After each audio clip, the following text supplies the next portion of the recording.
Alright, hi guys. It's not completely ready, but I did what I did do is that I just waited for a while. So this is how I do.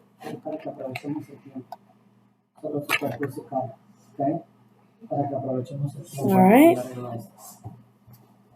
Just turn this on. This is how it looks like.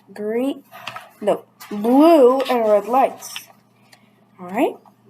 This is pretty dangerous for little kids.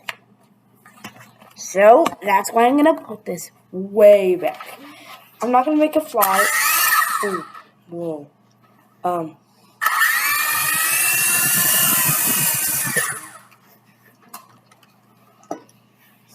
It's actually creating some. Whoa.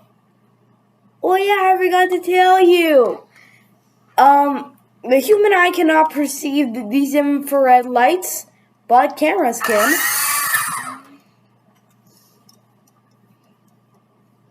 So,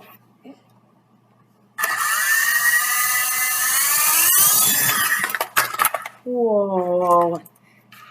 That's why I recommend you guys out there, if you ever get one of these, I recommend you to do it outdoors. Right now, I'm testing the speed velocity. I am not a trained scientist in aerodynamics, but I do know I'm currently learning y equals x equals 3. Or like that kind of algebra. Rise, run. But I do know a lot of aerodynamics.